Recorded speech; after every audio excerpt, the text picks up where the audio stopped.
gang, Mike G from Mr. GTV. What are you creating at the moment for yourself? I was on the radio on the Belvedere Breakfast Show here at Surf Radio in Hua Hin, and we're doing a series called Living Your Best Life, and last week with Paul King was all about journaling, which I said is becoming a journalist on journeys. And I'm setting off on Thursday to come back to the UK and land on Friday. It's a journey. I also talk about stories, that life's a story. What stories do you tell? What stories are you creating? And that creates his story.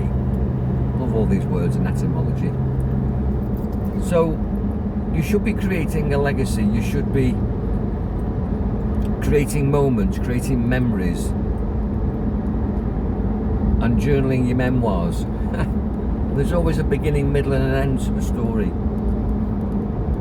But there's no end to your story, there's no end to my story, because we're eternal. And if you don't finish your story in this lifetime, I believe you continue into the next lifetime. That you keep coming full circle in this life until you get it right. And if you don't get it right in this life, you'll come full circle in another life until you get it right. That you'll be in a different body, known by a different name in another timeline, which is all now. They're just dimensional shifts in this multiverse. That's a massive statement which I won't go into. But one of the stories that I've been journaling and explaining for myself and to teach from is weight loss and health gain. That you're not losing weight, you're gaining health. That you're disciplining yourself, because your desire is to lose weight, feel great, look young, feel young, extend your life, have more vitality, be able to have, be and do more, because your body carries your mind around. And although you live a thought life, if you don't look after your body, it's like I'm driving this car, you can't get where you're going. So you want to service your vehicle, which is your body. So the little pun that I had was that I wanted to lose 5k before I come back to the UK. And I've had friends over for 2 weeks. Bill and Heather, beautiful couple. Worked with Bill many years ago as an apprentice motor mechanic, and we've stayed friends ever since. And because it was their holiday, and I'm of this mindset that you should make every day a holiday, I holidayed with them. We travelled, we ate, we went to events. So I got off my keto. I got off my intermittent fasting because it didn't fit the schedule for them. And it was their holiday, it was their special Thailand break, and now they've gone to New Zealand. It was just, they hop in here, hop in there. They're on a journey. They're creating memories, memoirs. Their story is beautiful. So I got on that vibe. Ultimately, that broke my fast.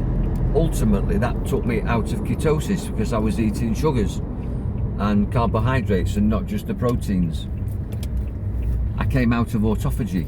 So I thought to myself, well, I wanted to be 75k before I come to the UK.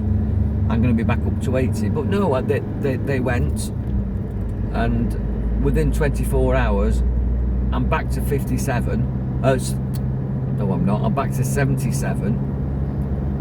And I've got 2 days, and I know that easily when I take off on Thursday and land on Friday, I'll be 75, not the 77 that I am today. And I would have been 75 today had I been strict. But sometimes to be strict is not the kindest thing. I mean, there's multiple goals that you can have. So sometimes the goals is I want to socialise, I want to enjoy my day. And another goal could be I want to lose weight, so I want to eat very little. So when the two things come up and they sort of clash, they don't really, because what you can do is you can put one on hold.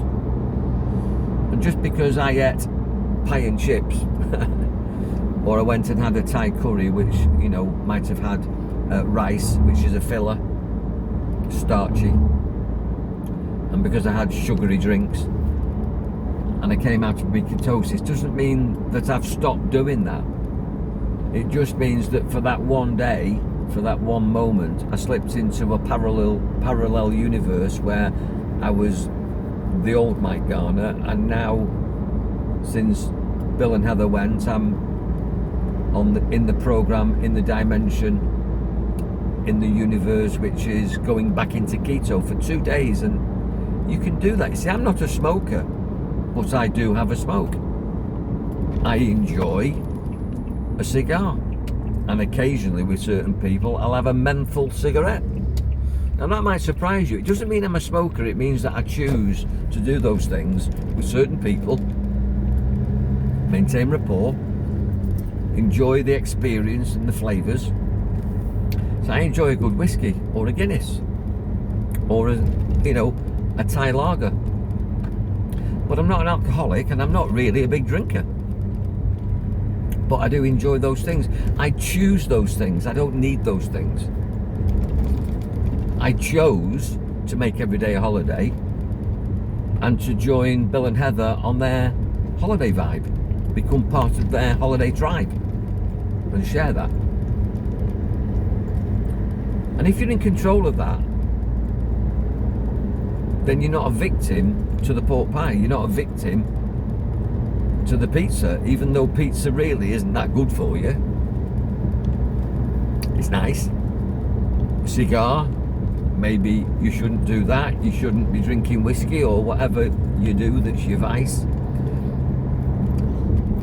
But it's not a coping strategy for me. I'm happy with it and I'm happy without it. But if I choose it, I can choose to have one cigarette, one whiskey, one pizza, and then I can choose to never smoke again, or to maybe have another cigar on my birthday, another cigar to remember my father on his anniversary of his death, because we used to share a cigar with a brandy. Do you see the difference? You see the level of decision there? And there's another etymology. Decision has got the same Latin root as incision. It's to cut away, an incision. To cut away the old and to install the new, to do something different, to take control, to be the creator. So what are you creating? What stories are you creating? What minutes are you creating? What moments? What memoirs are you creating?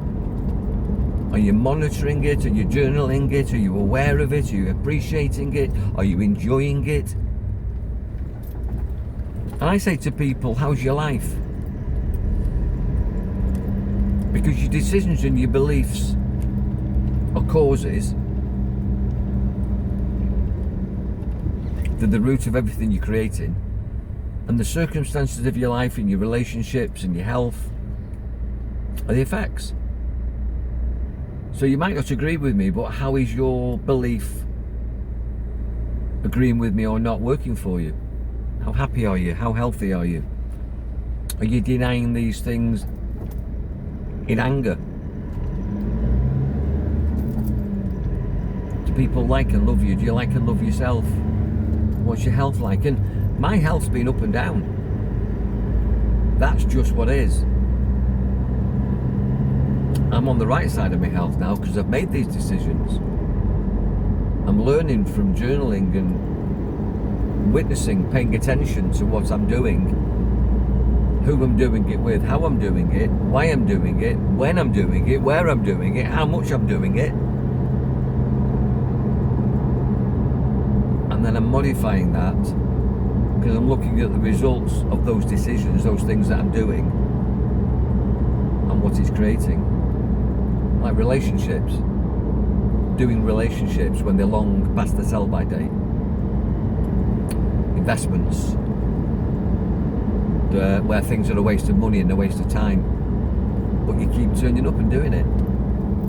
Places that you complain about, but you're still there at those places and spaces, in front of those faces that you don't like, those annoying friends, but you keep turning up, or you keep inviting them. Those clubs that you go to, those traps that you fall into and you never learn and you keep falling into them. When are you going to learn? So this all started off, this monologue, driving to see a pal of mine now to say goodbye before I go away. Get round positive people, loving people. Find your tribe because they've got the same vibe. Run away from negative people. Get away from negative things. Change your mind. Choose. Step into your power and rule over your life, and what you allow continues. And I'm going back to the UK now. The chapter of my life in Thailand is over. Never say never. I don't smoke. I'm not a smoker, but I do smoke. I do drink. I'm not a drinker, but I do drink. I've lived in Thailand. I've worked in Germany. I've worked in Thailand. I've worked in England. I've worked in Europe. Who knows what's next on the journey? Who knows what you're going to have next, what you're going to do next, and who you're going to become next, and who you're going to do it with, where and how. Your higher self knows what's right for you. Find moments of silence to check in with yourself and ask, how is this working for me? What are the circumstances of my life? And then adapt accordingly. Be ultimately flexible. Don't get stuck in ruts, because ruts in any area of your life, in investments, in relationships, in activities, possessions, daily behaviours, habit patterns of thought, or repeat emotions, depression, hysteria, stupidity, even being happy too much, which isn't real. Just get control, get balance. And if you need a chat, wherever I am in the world, I'm here for that. Be powerful, enjoy your mind. I'll talk to you guys next when I'm back in the UK. But I'm a global citizen as you are. I'm a free spirit as you are. Be free, be unlimited, be fearless, be powerful.